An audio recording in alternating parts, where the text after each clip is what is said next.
ഇന്നും മനമടുക്കുന്ന കാഴ്ചകളും വാർത്തകളും കേട്ട് കേട്ട് മടുത്തൂലേ? ഇതാ മനം കുളിർക്കുന്ന ഒരു വാർത്ത മഹാരാഷ്ട്രയിലെ സംഭാജി നഗറിൽ നിന്നാണ്.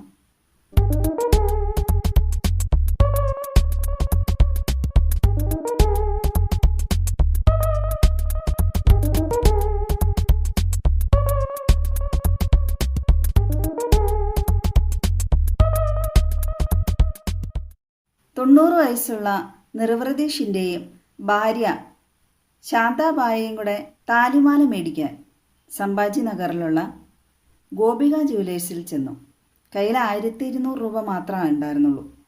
അവർ ആ പൈസ ജ്വല്ലറിയിലെ ജീവനക്കാരെ ഏൽപ്പിച്ചിട്ട് പറഞ്ഞു, ഈ പൈസയ്ക്കുള്ള താലിമാല വേണം. ഇത് മുകളിലത്തെ നിലയിൽ CCTV കണ്ടുകൊണ്ടിരുന്ന അതിൻ്റെ ഓണർ പരമ്പരാഗതമായ മറാത്തി വേഷം ധരിച്ചു വന്ന അവരെ കണ്ടപ്പോൾ സഹായം അഭ്യർത്ഥിച്ചു വന്നായിരിക്കുന്ന ഓണർ വിചാരിച്ച്, കണ്ട തന്നെ അറിയാം നിവൃത്തിയില്ലാത്തവരാണെന്ന്. അദ്ദേഹം മുകളിലത്തെ നിലയിൽ നിന്ന് താഴേക്ക് ഇറങ്ങിയെന്ന ജോലിക്കാരോട് എന്താണ് കാര്യം എന്ന് അന്വേഷിച്ചു. അപ്പോഴാണ് അവർ പറഞ്ഞത്, കയ്യിൽ ഇത്രയും പൈസ ഉള്ളൂ, ഇതിനുള്ള സ്വർണം ചോദിച്ചു എന്നൊക്കെ. താലിമാല മേടിക്കാൻ വന്നാണെന്ന് കേട്ടപ്പോൾ അദ്ദേഹത്തിന് വളരെ അത്ഭുതം.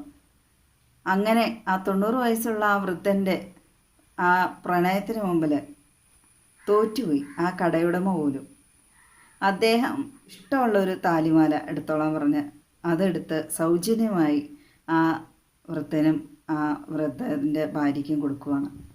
അവർ കൊടുത്ത പൈസയിൽ നിന്ന് 20 രൂപ മാത്രം എടുത്ത് ബാക്കിയെല്ലാം അവർക്ക് തിരിച്ചു കൊടുത്തു. അത് അനുഗ്രഹത്തിന് വേണ്ടിയാണെന്ന് പറഞ്ഞ്.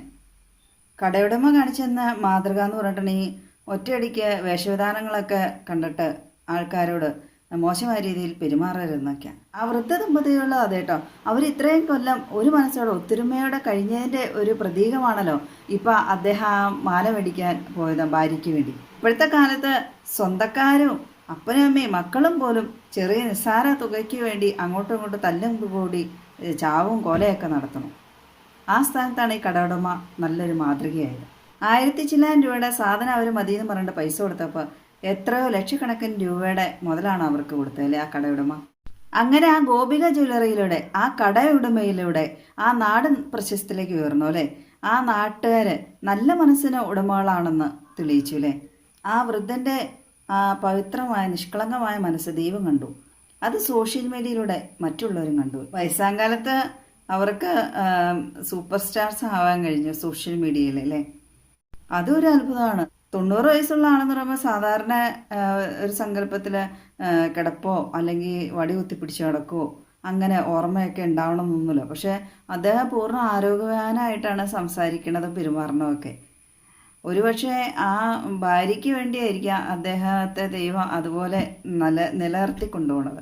അതായത് ആ ഭർത്താവിന് ഭാര്യയോടുള്ള സ്നേഹം അത് അമൂല്യമാണ്. അദ്ദേഹം ഉത്തമനായ ഒരു ഭർത്താവിനാണ്. പണമില്ലെങ്കിൽ എന്താ, അദ്ദേഹത്തിൻ്റെ സ്നേഹമല്ലേ. പണം ഉണ്ടായിട്ടും അതില്ലാത്ത എത്രയോ ആൾക്കാരുണ്ട്. ആ കടയുടമയുടെ ആ വൃദ്ധദമ്പതികളോടുള്ള പെരുമാറ്റം കണ്ടിട്ടുണ്ടെങ്കിൽ അവരെ കൊച്ചുമകൻ പെരുമാറും പോലെയൊക്കെ തോന്നിയത്. ആ കടയുടമ ഒരു മോട്ടിവേറ്ററാണെന്ന് എടുത്തു പറയാൻ കാര്യം, അവരുടെ വേഷവിധാനങ്ങളൊക്കെ കണ്ടപ്പോൾ ആ വൃദ്ധ ദമ്പതികൾ ഭിക്ഷക്കാരാണെന്ന് വിചാരിച്ചിട്ട് അവർ ആട്ടിപ്പായിക്കാനൊന്നും പോയില്ല അല്ല. അവർ സ്വീകരിച്ചിരുത്തി ക്യാമറയ്ക്ക് മുമ്പിൽ അവർ കാണിക്കാത്തതും പറയാത്തതും അവർക്ക് ഭക്ഷണം കൊടുക്കുകയൊക്കെ ചെയ്തെന്നാണ് പറഞ്ഞത്. എല്ലാവർക്കും ഇപ്പോൾ അത്ര നല്ല മനസ്ഥിതി ഉണ്ടാവണം. ആ ജ്വല്ലറിയുടെ പേരോ ഓരോ ഒന്നും പുറത്തുവിട്ടിട്ടില്ലായിരുന്നു. ഇതിങ്ങനെ വൈറലായപ്പോൾ ചാനലുകാരൊക്കെ ചെന്ന് പിടിച്ചിട്ടാണ് അറിയണത് ആ ജ്വല്ലറിയുടെ പേരും ആ സ്ഥലമൊക്കെ. വീഡിയോയിൽ ആ സ്റ്റാഫുകളുടെ മുഖഭാവമൊക്കെ കാണുമ്പോൾ നമുക്ക് മനസ്സിലാവും അവർ തന്നെ അത്ഭുതപ്പെട്ട് നിൽക്കും പോലെ. അതുകൊണ്ട് അത് പരസ്യത്തിന് വേണ്ടിയാണെന്ന് എനിക്ക് തോന്നിയില്ല കേട്ടോ. ഇപ്പോഴത്തെ കാലത്തെ എന്തെങ്കിലും ഒരു ആവശ്യത്തിന് കടയിലോ എന്തെങ്കിലും ഒരു കാര്യം ഉണ്ടെങ്കിൽ കൊടുക്കലോ എടുക്കലോ വാങ്ങലൊക്കെ ഉണ്ടെങ്കിൽ 1 രൂപ 2 രൂപ കുറഞ്ഞാൽ പോലും ചില ആൾക്കാർക്ക് ഇഷ്ടപ്പെട്ടൊന്നും വരില്ല. ആ സ്ഥാനത്താണ് നിശാലിനെ പോലെയുള്ള ചെറുപ്പക്കാരനായ ഒരു കടയുടമ ഒന്നും ആലോചിക്കാതെ സ്വർണ്ണം എടുത്തു കൊടുത്തു. സാധാരണ ഭാര്യമാർ ഈ പ്രായത്തിലൊക്കെ സ്വർണ്ണമൊക്കെ ആവശ്യപ്പെട്ടിട്ടുണ്ടെങ്കിൽ ഭർത്താക്കന്മാർ ചോദിക്കും, ഈ പ്രായത്തിൽ നിനക്ക് എന്തിനാ ഇതൊക്കെയെന്ന്. ഇതാ രക്ഷതി കൗമാരെ ഭർത്തൃ രക്ഷതി യൗവനെ പുത്രോ രക്ഷതി വാർദ്ധക്യെ.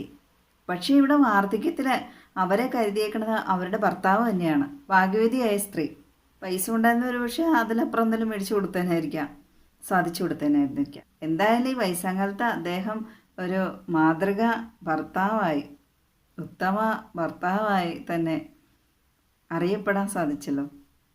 അവരുടെ ഏറ്റവും വലിയ ആഗ്രഹങ്ങളിൽ ഒന്നായിരുന്നിരിക്കും ഈ മംഗൾസൂത്രം മേടിക്കുക എന്നുള്ളത്. പിന്നെ സോഷ്യൽ മീഡിയയാണ് ആ വീഡിയോ ഏറ്റെടുത്ത് വൈറലാക്കിയത്.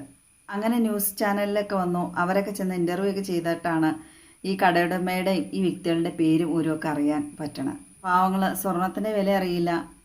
നിസ്സാര കാര്യത്തിന് പോലും ഭാര്യമാരെ കൊല്ലുന്നു, ഭർത്താക്കന്മാരെ കൊല്ലുന്നൊക്കെ ഈ കാലഘട്ടത്തിൽ. ഈ പ്രായത്തിലും തൻ്റെ മനസ്സിലെ പ്രണയം ഭാര്യയോടുള്ള കാത്തു സൂക്ഷിക്കുകയും ആ പ്രണയ സാഫല്യം ഈ പ്രായത്തിൽ മരണത്തിനു മുമ്പ് നിറവേറ്റി കൊടുക്കാൻ ശ്രമിച്ചില്ലേ? പറയാനും വർണ്ണിക്കാനും വാക്കുകളില്ല ആ വ്രതത്തിനെക്കുറിച്ച്.